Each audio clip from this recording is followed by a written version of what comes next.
Something like that. Not really warmed up. My hands are pretty cold. It was freezing yesterday. So today's Tuesday, the 29th of October. And I'm Elton. Welcome to Elton's 15. So I tried to warm up a little bit of hot for teacher there, but my hands are chilly. And anyone who knows anything about guitar playing, if your hands are cold, particularly the digits, man, things just slow down here. So maybe I should recut the video, but I'm not going to do that. Okay, so this is chapter 2 of Alex Van Halen's book. Again, sort of a recap of the chapter.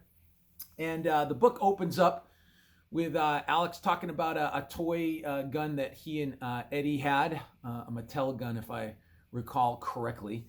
And I guess they were fighting with it back and forth, and Yan, their father, just couldn't take it anymore, and grabbed the gun, snapped it in two, and says, "Here you go, you both have half now." And it's funny because that put in my mind something very similar when I was a kid. I remember I had this one kind of gun that you pull the trigger and it made this really clicking, loud noise, like a machine gun or something. I don't know. I must have been in like 4th grade or something, and my father worked a real lot. He wouldn't get home. He'd leave to go to work at 5 o'clock in the morning, wouldn't come home until like 6:30 at night a lot of the times, on average. And he comes home from a long day of work. The last thing he wants to hear is, with the gun. And I remember him being downstairs in our finished basement on his recliner, kicking his feet back and stuff. And the gun's going. I think he warned me once or twice, and on the third time, because it's part of the animal, right? When you're that age, you test the bounds of authority. So click, click, click, click. He grabbed that gun. He didn't snap it in half. He went right into the garage, and I think that was the last time I saw that thing in one piece. It was in multiple pieces. But anyways, there was the end of it. But I understand where he's coming from now that I'm an adult. But at the time, like, what the heck?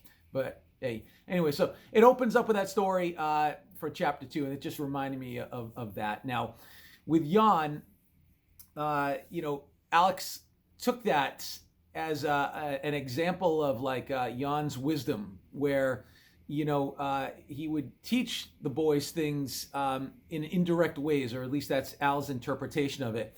And with that, he got out of it's better to stick together. And I guess the idea of having two fragmented pieces, it's much better when you've got the whole piece.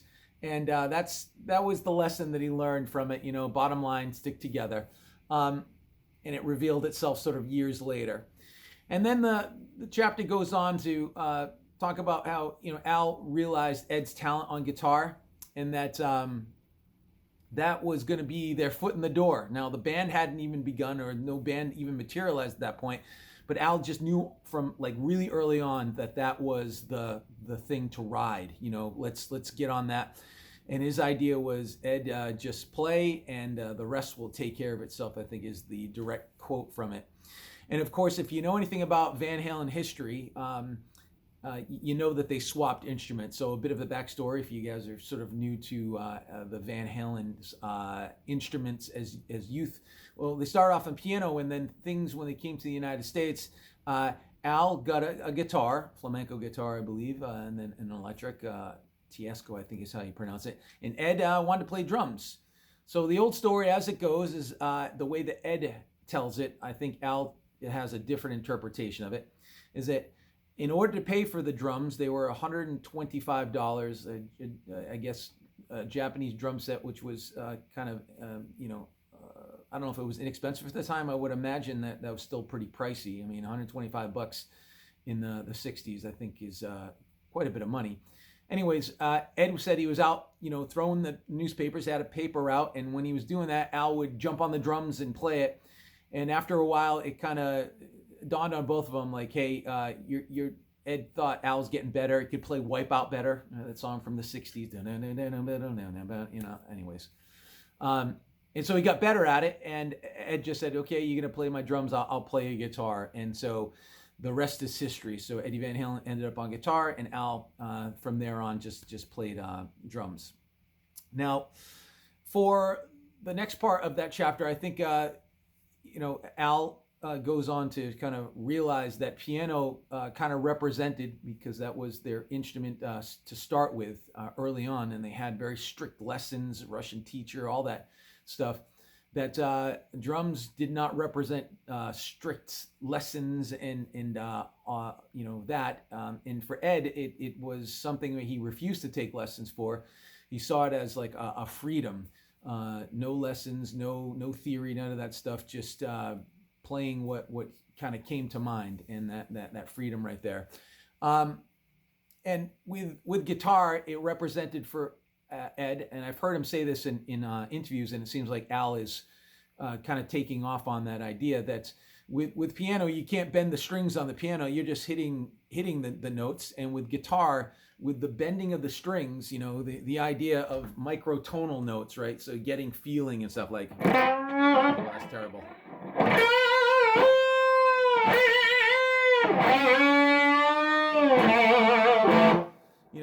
You can't do that with a piano. Those microtonal inflections from bends and getting your personality into it a bit more by way of just the expressiveness of it.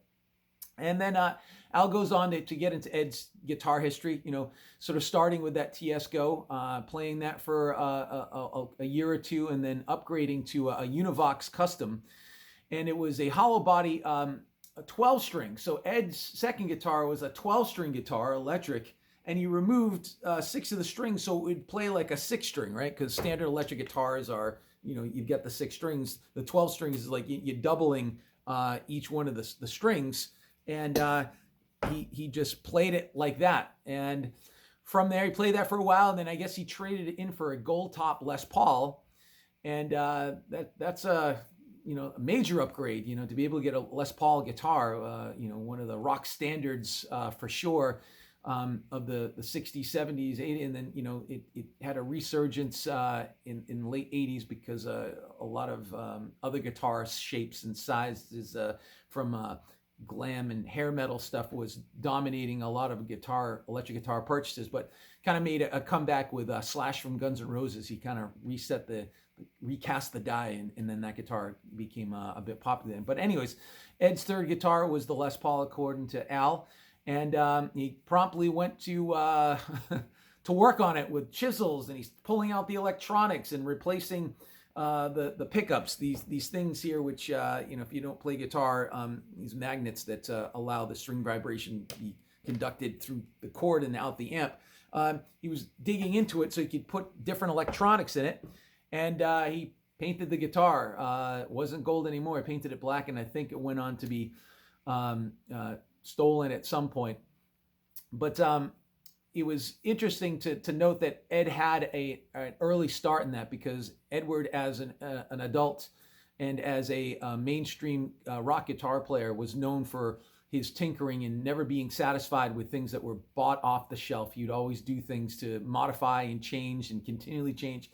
And that never stopped throughout his entire life, up until the last guitar that he paired up with Fender Musical Instrument Company there, getting his own brand of EVH, and the development of that Wolfgang, which was the second incarnation of the Wolfgang guitar. The one previous to that was PV. But anyways, still tinkering and changing and always looking for that elusive tone his whole life.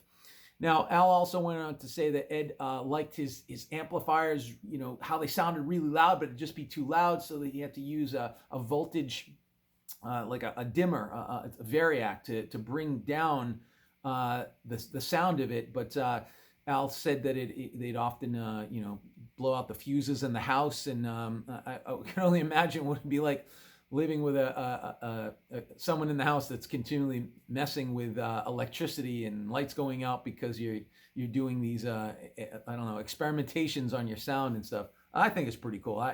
But I think I'm in the minority in terms of my own household. If I was doing that, I think I'd have some pretty upset people in my house.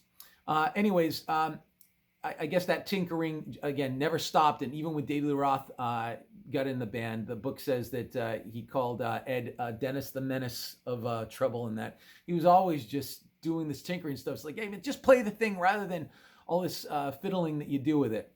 So the customization of the guitar, Al kind of puts it in reference of the culture of the time, and that of like hot rods and cars that are always, swapping in engines and out engines and changing things. And so that culture, he felt like kind of bled into, for Ed, swapping and customizing his own guitar, pulling parts out and other parts and sort of doing that. Then he goes on to say that, they generally, as kids, gravitated to other kids who were musically obsessed, and that their first band was called the Trojan Rubber Company. Real original name there. Interestingly enough, one of the kids in the band, his dad was a preacher. And Al goes on to tell the story that, it was kind of, you have to be real straight-laced. This guy's dad is a preacher, and you get to be careful. So even at that young age, they were looking for ways to sort of adrenalize their energy levels. And he goes on to talk about like nuclear tea, where they just stuff in as many tea bags to get the thing as caffeinated as possible. And Al says, bottoms up to that, even as a 7-year-old guy, saying, hey, whatever it takes to increase your inventiveness and your creativity and production of music, he was all for it. But anyway, so that was a pretty interesting story. He also kind of mentions that Yan with more wisdom, and I'd heard this in interviews from years and years ago from Alex Van Halen, but way before the book was being put together. I mean, I remember this from like the late 80s or 90s, where his dad would say, hey, approach each gig like you're playing your last gig, knowing that you'll live forever, but you got to give him all you got. And Al definitely took that to heart. That's something that he always sort of was set as a standard for himself, and it shows. I mean, Alex Van Halen's playing, as the years had gone on, as Van Halen was releasing music, his drumming, at least to me, had some really, really cool stuff going on. He just kept improving and improving.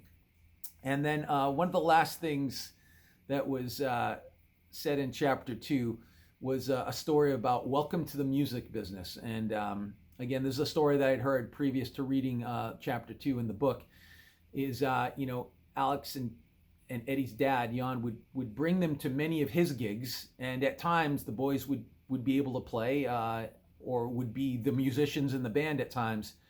And so Al can recall playing the drums and watching his dad go around passing the hat, money in the hat kind of thing.